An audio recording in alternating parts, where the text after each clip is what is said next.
मेरे चैनल भाषा कौशल में आपका स्वागत है।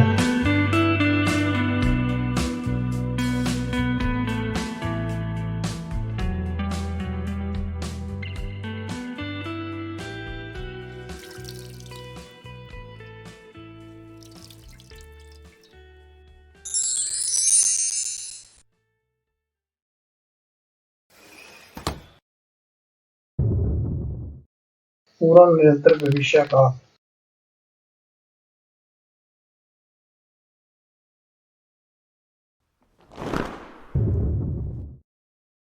पूर्ण निरंतर भविष्य काल भविष्य से अतीत को देखता है। हम पूर्ण निरंतर भविष्य रूप का उपयोग तब करते हैं जब हम भविष्य के एक बिंदु से अतीत की ओर देख रहे होते हैं और हम किसी गतिविधि या घटना की लंबाई या अवधि पर जोर देना चाहते हैं। इस काल का उपयोग करते समय हम खुद को समय में आगे प्रस्तुत करते हैं, उस कार्य, गतिविधि या घटना की अवधि को देखते हुए जो अतीत या वर्तमान में शुरू हुई है और भविष्य में जारी रहेगी। इस काल का उपयोग अंग्रेजी में बहुत कम किया जाता है, लेकिन यह जानना योग्य है। यह सुंदर है और आपकी बोली को समृद्ध बना देगा।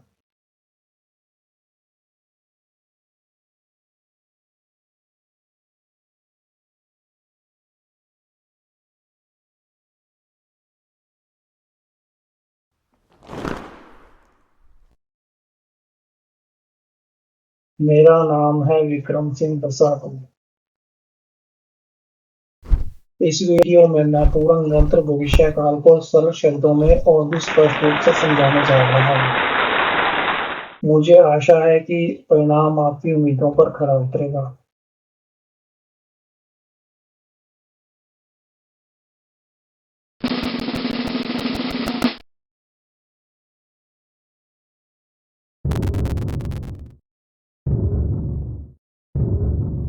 अपने आप को पूर्ण लाभ पहुंचाने के लिए इस वीडियो को अंत तक देखें। अगर आपको मेरा वीडियो पसंद आए तो लाइक बटन दबाएं। यह मुझे बहुत प्रेरित करता है। मेरे चैनल को सब्सक्राइब करें और मुझसे जुड़े रहें ताकि आपको बिना किसी देरी के आने वाले वीडियो की सूचना समय पर मिल सके। पसंद करें, टिप्पणी करें और साझा करें। इस चैनल में मैं भाषा कौशल की बारीकियों पर प्रकाश डालता हूँ।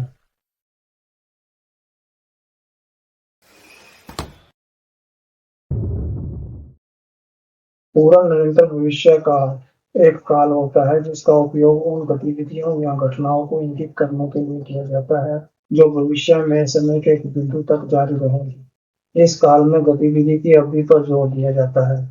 आमतौर पर पूर्ण क्रियाकाल पूर्ण कार्यों को संदर्भित करता है। निरंतर क्रियाकाल उन गतिविधियों को संदर्भित करते हैं जो समय की अवधि में जारी रहती हैं या प्रगति में है। यह काल आमतौर पर एक ऐसी गतिविधि को संदर्भित करता है जो भविष्य में समाप्त होने से पहले कुछ समय तक जारी रहती है। इसे पूर्ण प्रगतिशील भविष्य काल भी कहते हैं।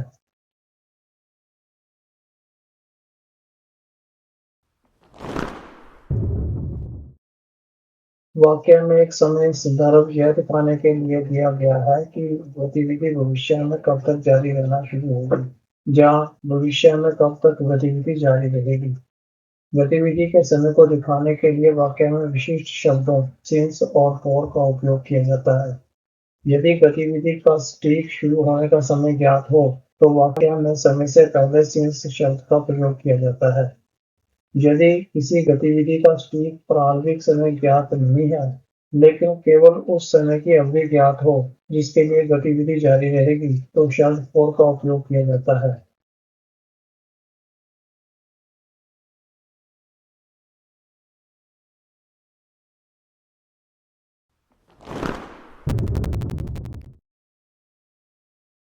पूर्ण निरंतर भविष्य काल के चार रूप हैं: सकारात्मक वाक्य, नकारात्मक वाक्य, प्रश्नवाचक वाक्य और नकारात्मक प्रश्नवाचक वाक्य।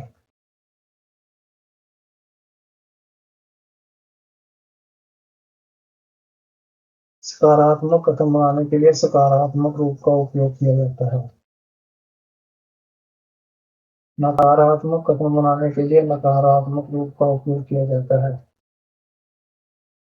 प्रश्नवाचक रूप का उपयोग प्रश्न बनाने के लिए किया जाता है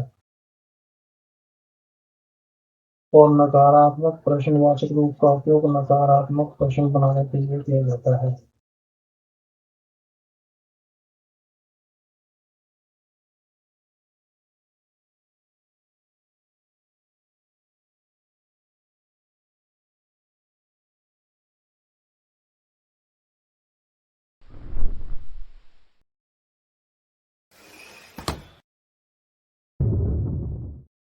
सकारात्मक वाक्य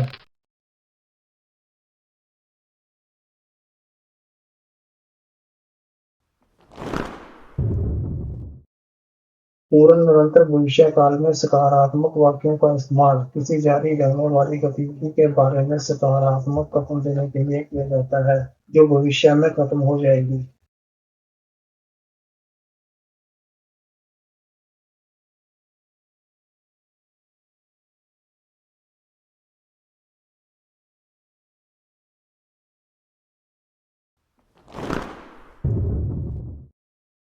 पूर्ण निरंतर भविष्य सकारात्मक वाक्य की संरचना इस प्रकार है।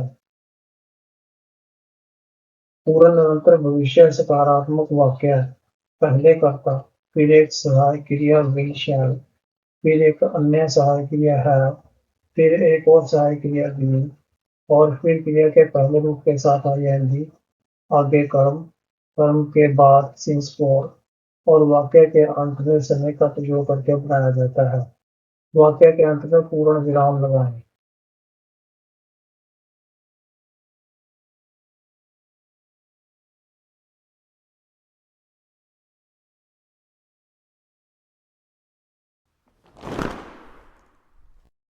They will have been living in Florida for 20 years by the end of this year.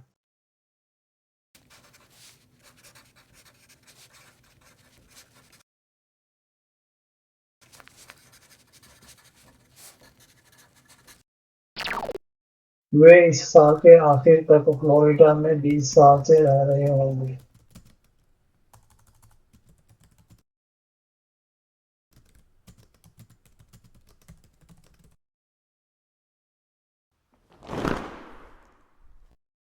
By the time you come back home, I will have been doing the chores for 3 hours.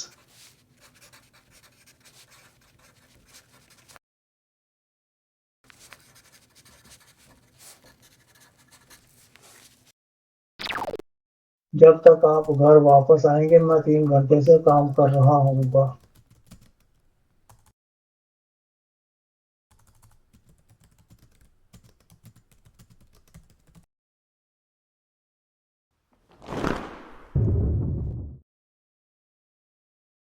हम shall का सिर्फ I और V के साथ भविष्य समय संदर्भ के लिए इस्तेमाल करते हैं। पूर्ण निरंतर भविष्य सकारात्मक वाक्य में will की अपेक्षा shall ज्यादा औपचारिक और कम आम है।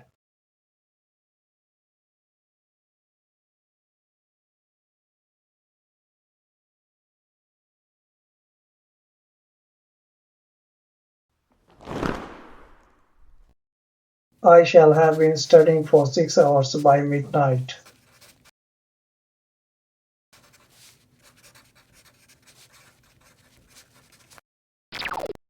मैं आधी रात तक 6 घंटे से अध्ययन कर रहा होऊंगा।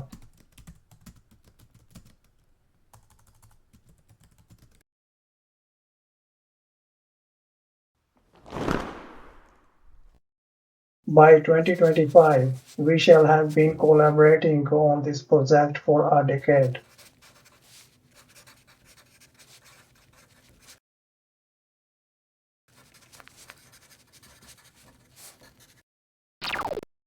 दो हजार 25 तक हम इस परियोजना पर 1 दशक से सहयोग कर रहे होंगे।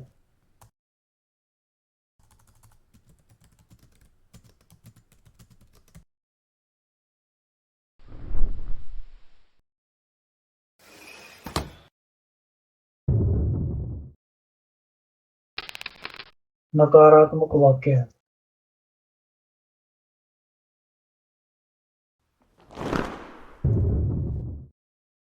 पूर्ण निरंतर भविष्य काल में नकारात्मक वाक्यों का इस्तेमाल किसी जारी रहने वाली गतिविधि के बारे में नकारात्मक कथन देने के लिए किया जाता है, जो भविष्य में खत्म नहीं होगी।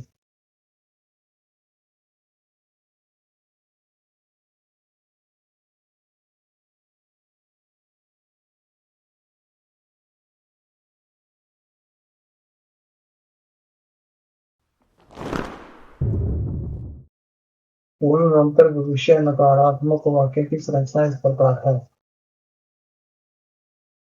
पूर्ण निरंतर भविष्य नकारात्मक वाक्य पहले कर्ता, फिर एक सहायक क्रिया will shall, फिर एक क्रिया विशेषण not या never, फिर एक कन्या सहायक क्रिया have, फिर एक और सहायक क्रिया being और फिर क्रिया के पहले रूप के साथ ing, आगे कर्म, कर्म के बाद since for और वाक्य के अंत में समय का प्रयोग करके बनाया जाता है। वाक्य के अंत में पूर्ण विराम लगाएं।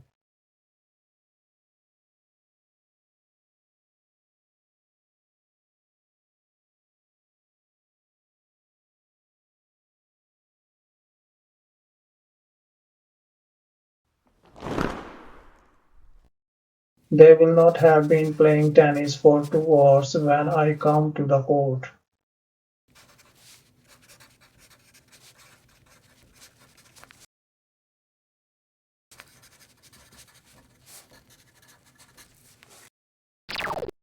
जब मैं मैदान में आऊंगा तो वे 2 घंटे से टेनिस नहीं खेल रहे होंगे।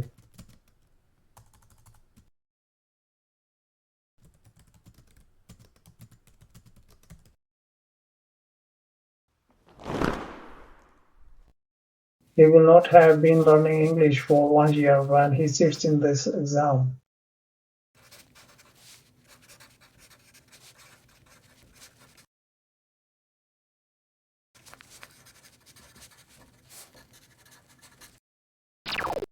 जब वह इस परीक्षा में बैठेगा तो वह 1 साल से अंग्रेजी नहीं सीख रहा होगा।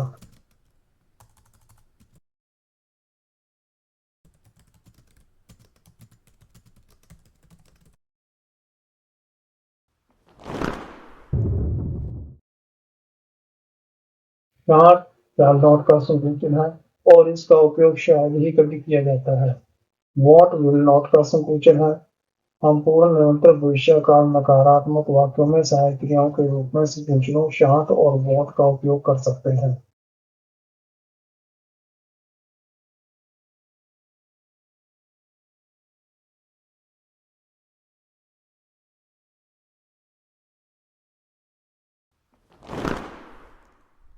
By September, Susan won't have been working here for 1 year.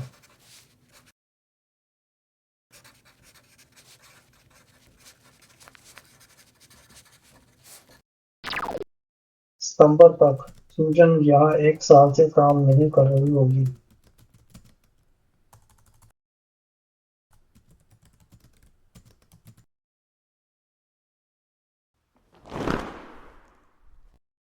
She won't have been driving for 3 years by the time we go abroad.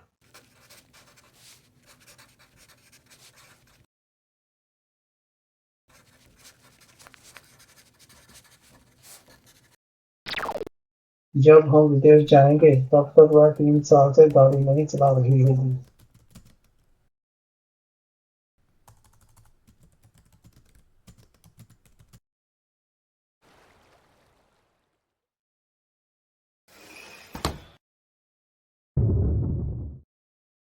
प्रश्नवाचक वाक्य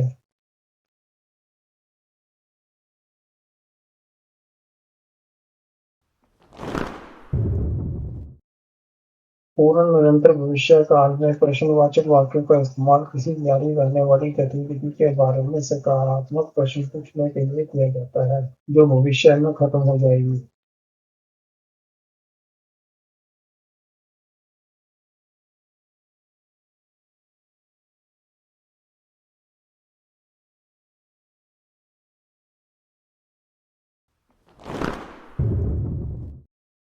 पूर्ण निरंतर भविष्य प्रश्नवाचक वाक्य की संरचना इस प्रकार है। पूर्ण निरंतर भविष्य प्रश्नवाचक वाक्य पहले एक सहायक क्रिया will shall, फिर कर्ता, फिर एक अन्य सहायक क्रिया have, फिर एक और सहायक क्रिया बीन और फिर क्रिया के पहले रूप के साथ आईएनजी, आगे कर्म, कर्म के बाद सिंस फॉर और वाक्य के अंत में समय का प्रयोग करके बनाया जाता है। वाक्य के अंत में एक प्रश्नवाचक चिन्ह लगाएं।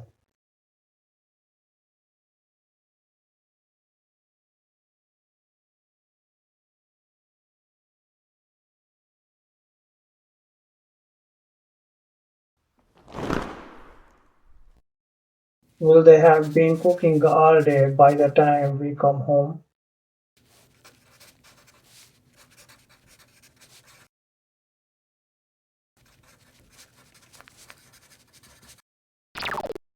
क्या जब हम घर आएंगे तब तक वे पूरे दिन खाना बना रहे होंगे?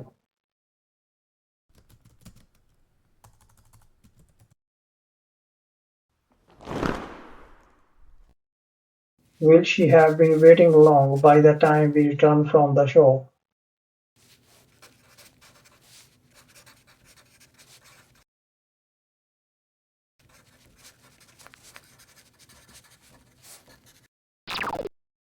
क्या जब वह दुकान से लौटेंगे तब तक वह काफी देर तक इंतजार कर रही होगी?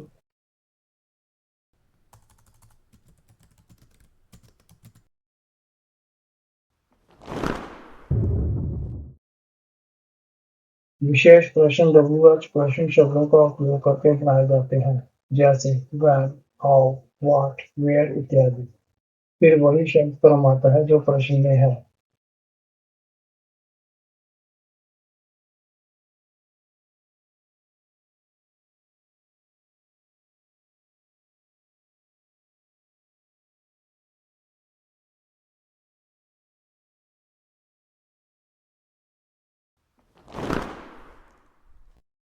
Why will you have been waiting for so long by 6 o'clock?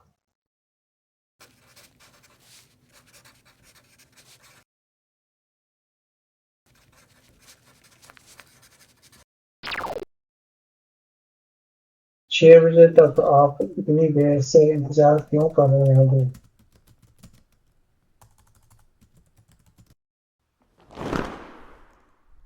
How long will Joe have been working when he retires?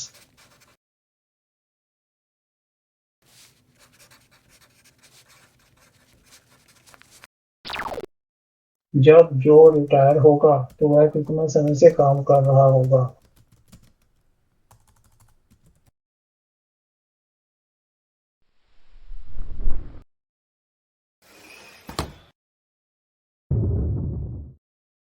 नकारात्मक प्रश्नवाचक वाक्य है।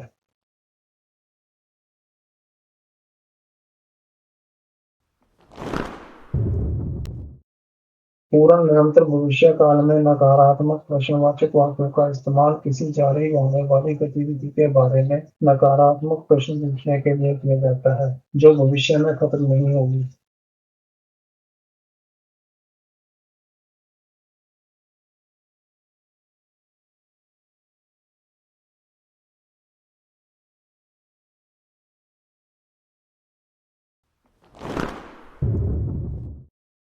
पूर्ण निरंतर भविष्य नकारात्मक प्रश्नवाचक वाक्य की संरचना इस प्रकार है। पूर्ण निरंतर भविष्य नकारात्मक प्रश्नवाचक वाक्य है। पहले एक सहायक क्रिया विशेषण, फिर कर्ता, फिर एक क्रिया विशेषण नॉट या नेवर, फिर एक अन्य सहायक क्रिया हैव, फिर एक और सहायक क्रिया बीन और फिर क्रिया के पहले रूप के साथ आईएनजी, आगे कर्म, कर्म के बाद सिंस फॉर और वाक्य के अंत में समय का प्रयोग करके बनाया जाता है। वाक्य के अंत में एक प्रश्नवाचक चिन्ह लगाएं।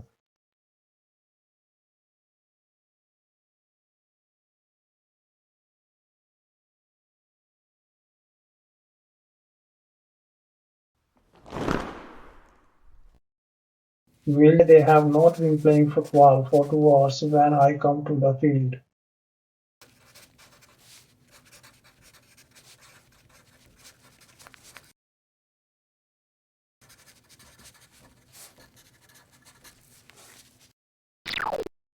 जब मैं मैदान पर आऊंगा तो क्या वे 2 घंटे से फुटबॉल नहीं खेल रहे होंगे?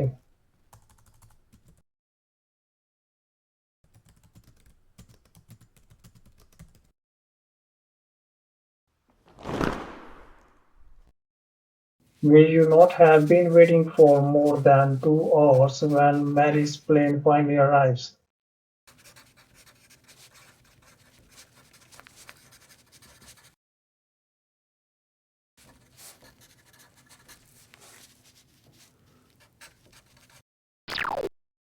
क्या आप 2 घंटे से ज़्यादा इंतज़ार नहीं कर रहे होंगे जब मैरी का प्लेन आखिरकार आएगा?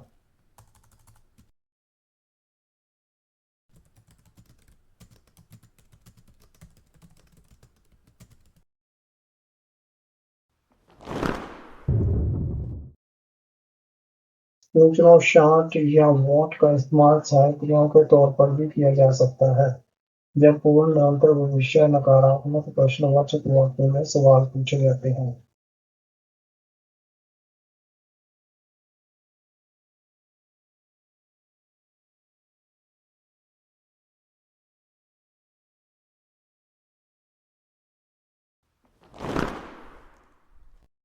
What Bob and Mary have been dating for 5 years by next year?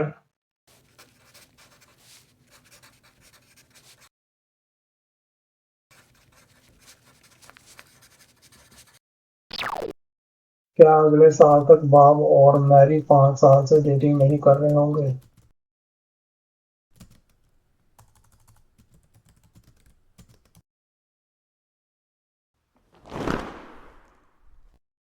By the end of the day, won't Rita have been reading for 3 hours?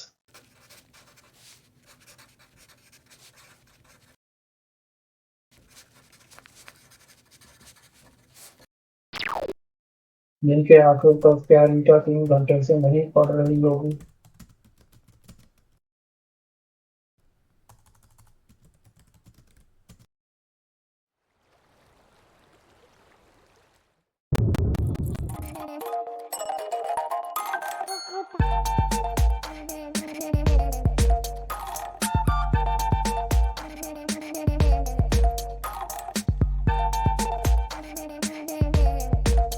अपने भाषा कौशलों को बेहतर बनाने के लिए सदैव बसाती की भाषाई पुस्तकें पढ़ें और सिफारिश करें।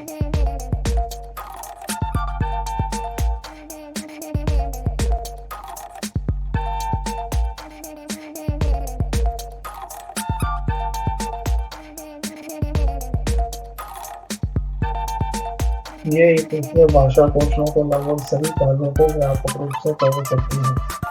इन पुस्तकों में भाषा कौशलों के रहस्यों को प्रकट किया गया है, दोनों सैद्धांतिक और व्यवहारिक पहलुओं के खुलासे के माध्यम से। सब कुछ सरल और सुबोध भाषा में, संक्षेप में, किंतु संपूर्ण एवं व्यापक रूप से प्रस्तुत किया गया है। ये पुस्तकें सुविधा, सुगमता और संभावित रूप से कम लागत तजवीज़ करती हैं। निश्चित रहें कि आप अपने पैसे की कीमत कई गुना अधिक वसूल करेंगे इन ई-पुस्तकों से अवश्य ज्ञान से खुद को लैस करके। जब आपके पास ये ई-पुस्तकें होंगी तो आपको ज्ञान की तलाश में भटकने की जरूरत नहीं होगी। ये पुस्तकें लचीलापन, किफायतीपन और अभिनव विशेषताएं प्रदान करती हैं जो डिजिटल जीवन शैली के साथ संरेखित होती हैं, जिससे पढ़ना अधिक सुलभ और आनंददायक हो जाता है। इसलिए पहले अवसर पर इन कीमती ई-पुस्तकों को आजमाएं।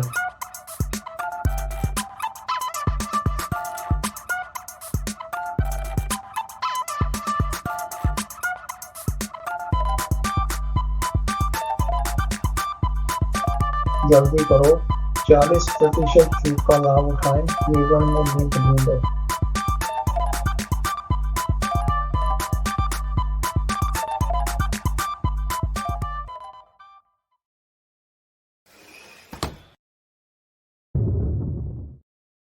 अब हम इस काल से संबंधित स्थितियों पर चर्चा करने जा रहे हैं।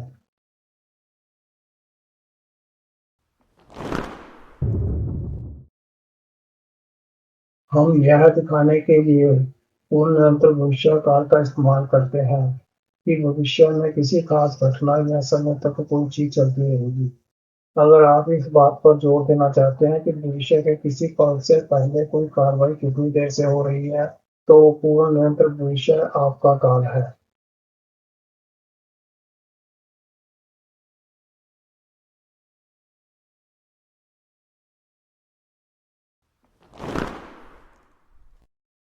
They will have been talking for over an hour by the time Thomas arrives.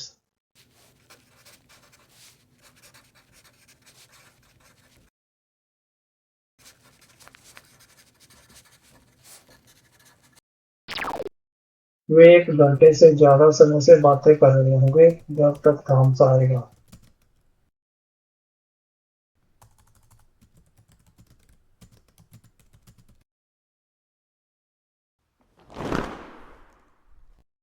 She is going to have been working at that company for 3 years when it finally closes.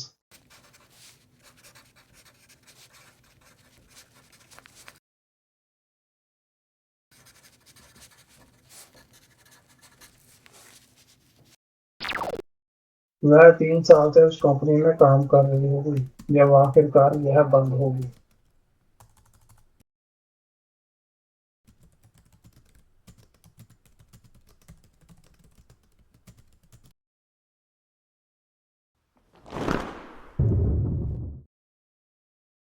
पूरा निरंतर भविष्यकाल एक घटना को दर्शाता है जो भविष्य में घटित हो सकती है। इसका इस्तेमाल उन कार्रवाइयों के लिए किया जाता है जिनके बारे में हमें काफी हद तक पक्का पता होता है या जिनकी हमने प्रगति में होने की योजना बनाई होती है। हालांकि भविष्य कभी भी 100% निश्चित नहीं होता, लेकिन यह काल एक अनुमानित या संभावित चल रही कार्रवाई को दर्शाता है, न कि सिर्फ संभावना।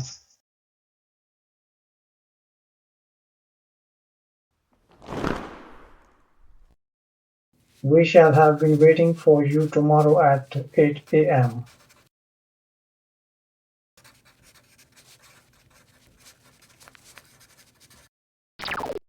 हम कल सुबह 8 बजे आपका इंतजार कर रहे होंगे।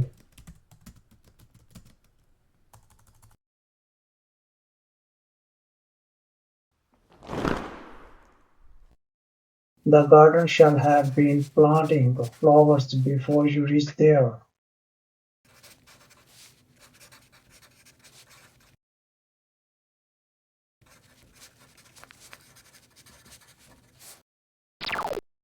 आपके वहां पहुंचने से पहले माली फूल लगा रहा होगा।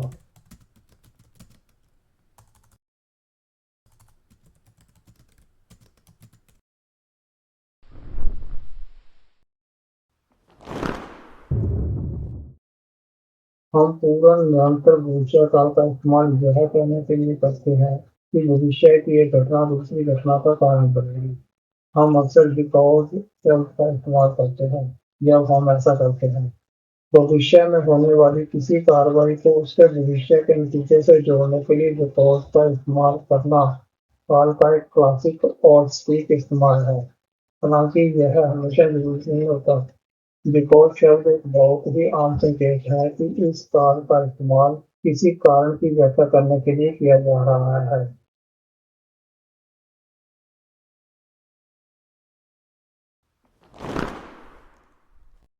They will finally be able to buy a house because they will have been saving for years.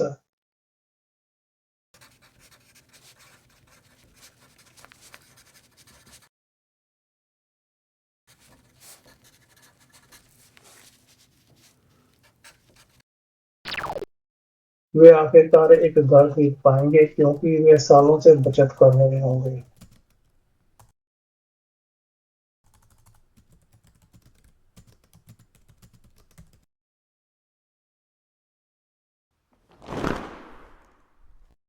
She will be exhausted because she will have been working for 12 hours straight.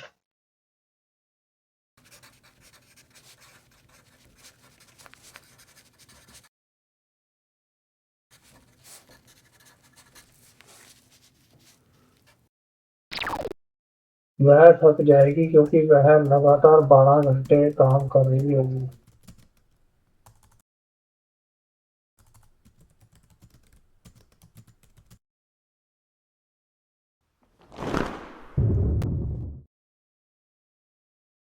हम भविष्य की स्थिति को समझाने के लिए पूर्ण निरंतर भविष्य काल का इस्तेमाल करते हैं।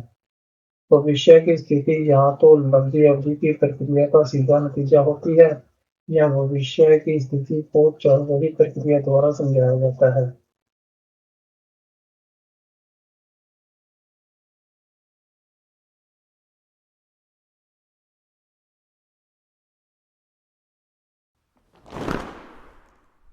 By the time he presents to the board, he will have been preparing for weeks.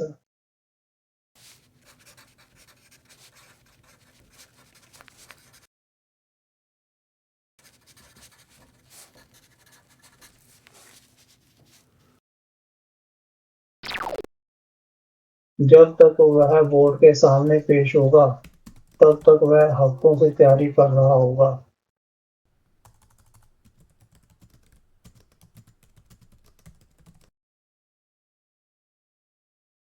That is why he will be so confident. इसलिए वह इतना आत्मविश्वासी होगा।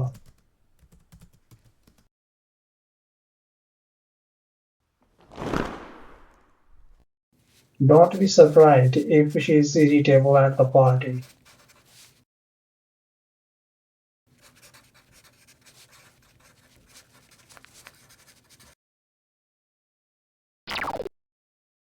हैरान मत होना अगर वह पार्टी में चिड़चिड़ी हो।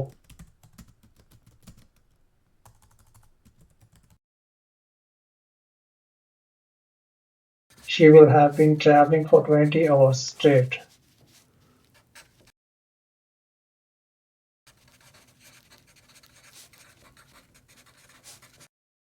वह लगातार 20 घंटे यात्रा कर रही होगी।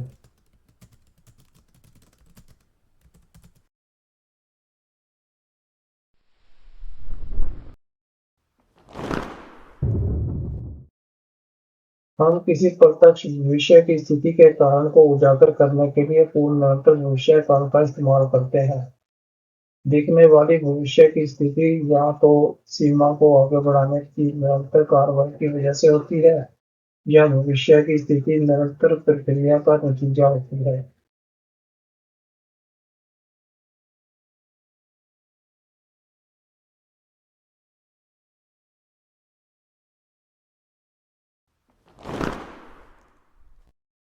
The athletes will be exhausted because they will have been pushing their limits for the entire marathon.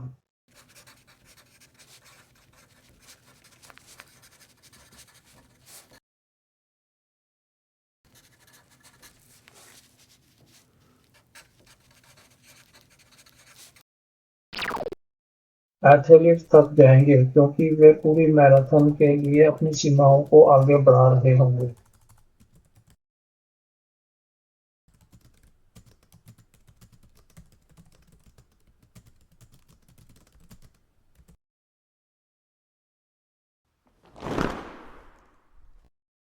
The fireplace will have been warming the cabin for hours, so it will be perfectly cozy.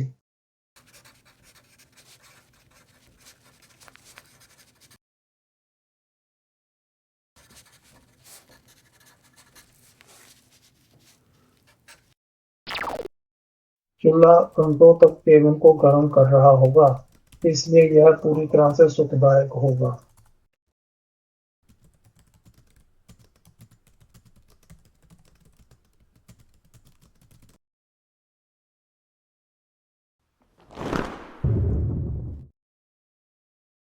हम आमतौर पर स्थिर क्रियाओं के साथ पूर्ण निरंतर भविष्य काल का इस्तेमाल नहीं करते हैं। स्थिर क्रियाएं होने, सोचने या कब्जे की स्थिति का वर्णन करती हैं, जो निरंतर कालों में अस्वाभाविक लगती हैं। आमतौर पर पूर्ण निरंतर भविष्य काल में उन्हें इस्तेमाल करने का कोई मतलब नहीं होता, हालांकि एक अच्छी तरह से प्रलेखित अपवाद है जब एक स्थिर क्रिया का इस्तेमाल गतिशील, अस्थायी या सोचे समझे अर्थ के साथ किया जाता है। स्थिर क्रियाओं के साथ पूर्ण निरंतर भविष्य काल का इस्तेमाल जानबूझकर क्रिया को गतिशील करने के लिए किया जाता है, एक स्थिति की अवधि और क्रियाशील प्रकृति पर ध्यान केंद्रित करते हुए, जिसे आमतौर पर स्थिर की भांति देखा जाता है। We will be exhausted.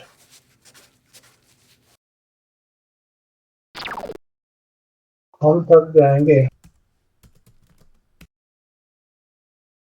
We will have been meeting back to back all afternoon.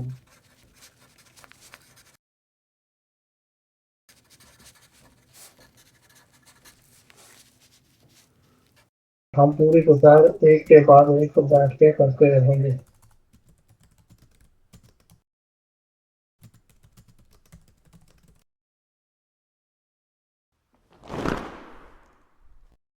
To keep the surprise, we will have been being extra secretive around them for weeks.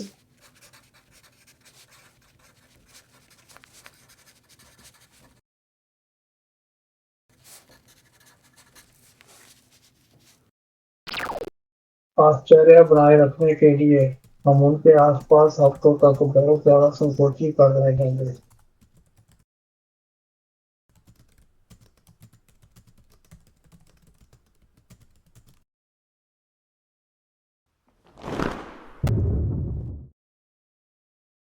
पूर्ण निरंतर भविष्य काल मायने रखता है, खासकर औपचारिक या विस्तृत संचार में सटीकता के लिए। जबकि आम बातचीत में अक्सर टाला जा सकता है, यह हमें निरंतर प्रक्रिया और समय की लंबाई पर जोर देने देता है, जो भविष्य के किसी मील पत्थर की ओर ले जाता है। इसका इस्तेमाल लिखने और विवेकी बोली में सूक्ष्मता और लौकिक गहराई जोड़ता है, जबकि लगातार इस्तेमाल नहीं किया जाता। यह काल सूझबूझ और स्पष्टता को जोड़ता है, जिससे आप भविष्य में जटिल समय संबंधों को व्यक्त कर सकते हैं, जिससे यह उन्नत अंग्रेजी सीखने वालों के लिए जरूरी हो जाता है।